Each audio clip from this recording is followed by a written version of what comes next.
Hello, my beautiful and lovely gamers. My name is Jonal. Modern Warfare has now been playing now the beta for a while now. The open beta is still out there all the way to the 23rd.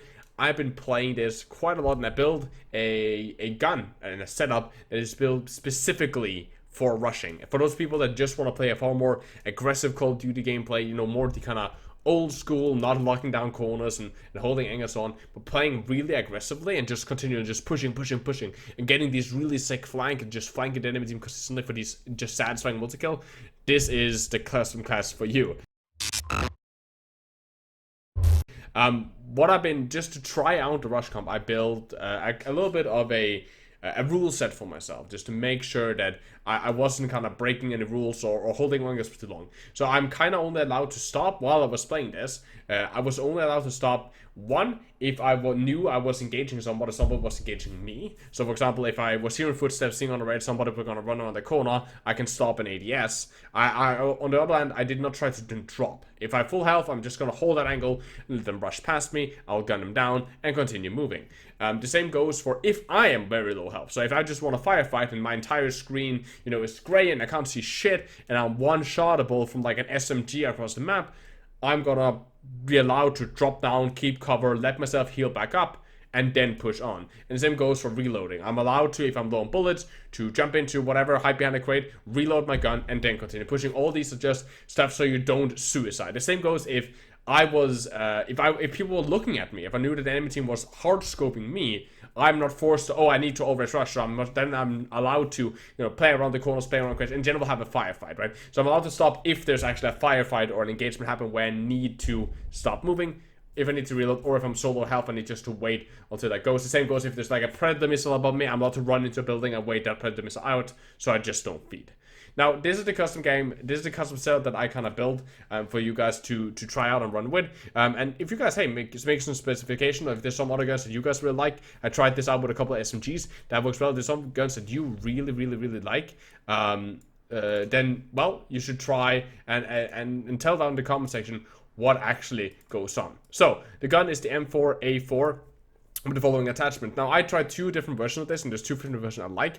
One is with the lightweight suppressor on. This essentially seemed to be helping, especially when you were on the flanks, that the enemy team were not paying attention to you, especially without the minimap. Even though it does give you a little bit of the damage rate off, you won't be having these long range angles that you're locking down. And even that, on longer ranges, I could win firefights against other people, as long as your accuracy is decent. And because they're not, a lot of time, they're not expecting people to consistently rush them. And the short barrel is like the bread and butter of this gun, so you need that unlocked. And it comes pretty late in the unlock cycle of this gun. You get 2 times the aim down speed, you get an increase in movement speed, so you're really fast. Again, it does hurt your bullet velocity and your recoil control, but again, we're not going for long range builds, it doesn't hurt.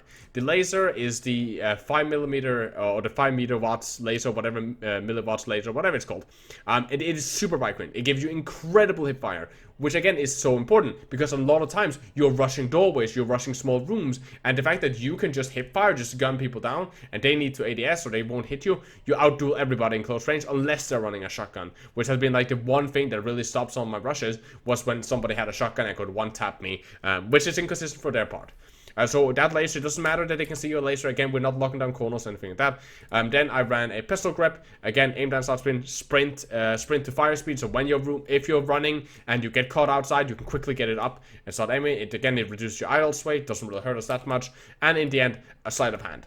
And you could swap up some of these. You could swap up the lightweight suppressor for the lightweight stock, which give you a little bit aim walking movement speed, so you can ADS and move more. I found out that it was more beneficial, especially when you're on the flanks, to have a lightweight suppressor to win some of these firefights, just because again, at all time you end up fighting numerous opponents at the same time. So this is kind of the build that I had there.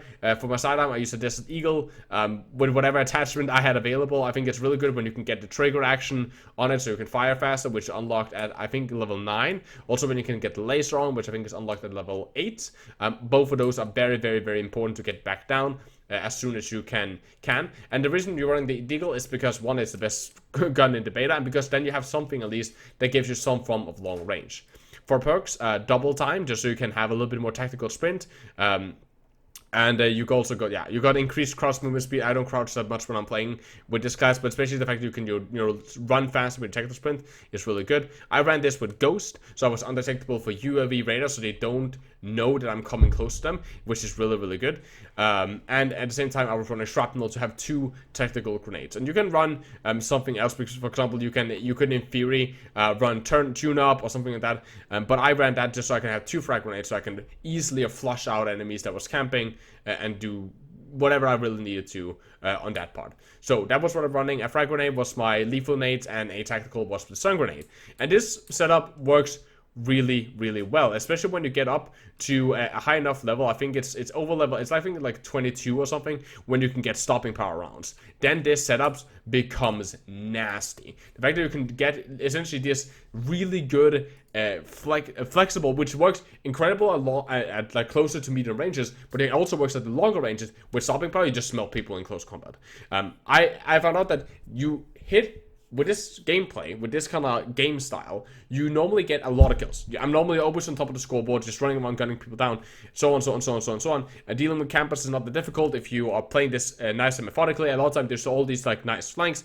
Normally when I die, it's because I was missing shots. Like if I died, it was normally because I was missing something with the deagle, because I was running out of bullets, I need to swap to my deagle, or I was missing shots in the duel, like I didn't land enough headshots, or I just missed the initial couple of bullets when I was aiming down.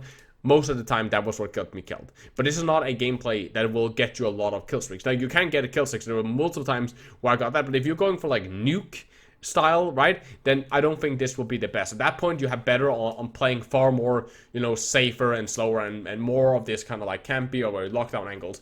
That is not what this gameplay is for. You can definitely still do that, but the problem is there was numerous times where I was rushing so hard and cleaning off, a couple of people on the flank that I ended up in the enemy spawn, and all of a sudden there was, like, 4, 5, 6 players in front of me.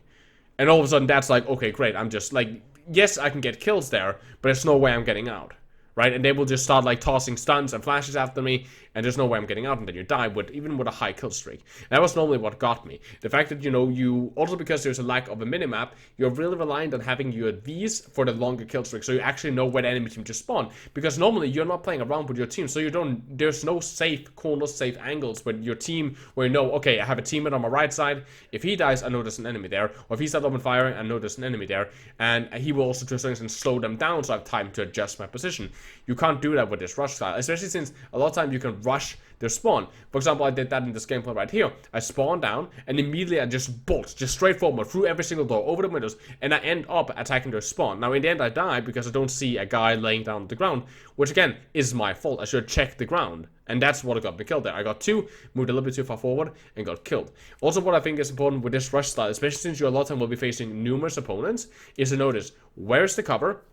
And use that cover. A lot of time I found out that I died because I got shot from the side, because I was holding a wall, and then I walked a little bit too far forward from the wall, so I was peeking my right side while I was shooting directly forward. And that was something that a lot of time got me killed, and something that I had to adjust to, was using the cover. Even though I'm rushing, rush from cover to cover to cover to cover. Don't leave that cover. Make sure that you're not leaving the cover all the time. That way you're still rushing, you're still pushing, and you're still not stopping, but you're always covering one of your sides, so the only thing you have to care about is the thing in front. Now, this kind of way of playing is really effective. You get a lot of kills, especially in close quarters, and especially those medium ranges. A lot of the flanks where the enemy just doesn't even know that you're there, where you can just mow them down. Super satisfying. The one thing that you will find struggling with sometimes is duels at longer ranges, where your gun will start, while it's still really good, and I won majority of all my duels at long range. Most of the time when I died, it was numerous opponents, or again, me messing up mechanically. You can take out most people with this gun, but sometimes at longer ranges it can be a little bit difficult, especially when they're locking you down with like a sniper. That's why we have something like the stun grenade. We can toss the stun grenade over, stun them enemy team, so we can at least push up closer. And while that might be a full stun where they're completely locked down, they will not be able to move the crosshair really that much for half a second, and that's more than plenty for you to push up to that next area and then get in range and gun them down. And that's what this thing is for. For if you ever get in trouble and your stuns run out of bullets, or you need more burst damage than what you can get from the assault rifle. For example, if they're running snipers or other hard-hitting semi-auto weapons, pull out the deagle. If you have the accuracy, the deagle deals, it just shreds people. One shot to the head and you can take them out at pretty good ranges, and it's a really nice just backup weapon for those extras. But no time, this gun right here, especially when you get stopping power rounds on it, like no one can really compare to it. And yes, again, just make sure that you're trying to pick fights in medium to close range. Make sure you're covering your corners, use walls and protection, and that way you always. And again, play away from your team. Try to play a little bit away from your team. I found out that if I was running down main streets and where everybody else was fighting, normally that's not the place that you want. Because then you're just rushing into where the enemy team is already, and whoever is camping on the enemy team, they'll be hard-scoping those corners. If you see your entire team on the left side, pick the right side. Go through there. If you see someone on the right and someone on the left, try to find like a middle flank where you can come on from an angle where the enemy team is not expecting. You will both help your team immensely, and at the same time, you will be getting a lot of free kills because the enemy team is not covering that angle. At that point, you are asking them to take a fair fight 1v1 against you, and with this gun set up and with some decent mechanical aim, you will easily just shred them. Now this is my personal rush game, so I've been having a blast. Unlocking, getting a lot of kill streaks, getting in general just a high kill count, being on top of the scoreboard, just shredding people, and it's been really fun and aggressive compared to some of the slower playstyles that I pick up with the FAMAS. But tell me down below, what is your favorite gun to rush with? How do you have any tips for people that are new and they kind of want to try to learn how to rush in Call of Duty, especially if you're a veteran to Call of Duty? Is there any tips for rushing Call of Duty you want to give to new players that might be coming in, especially from the Battlefield franchise, where a lot of players sometimes play far more slow and methodical? If so, drop them down in the comment section or join the Discord community, all that link in the description. Now, a like on the video helps against the abusive YouTube algorithms, where I will be hating my channel as of late. And of course, subscribe with bell notification if you're interested in FPS content from either this game, Overwatch, or other games. But as always, guys, please, as always, thank you guys for watching. Please take care of yourselves, stay positive. I love you guys very much. As always,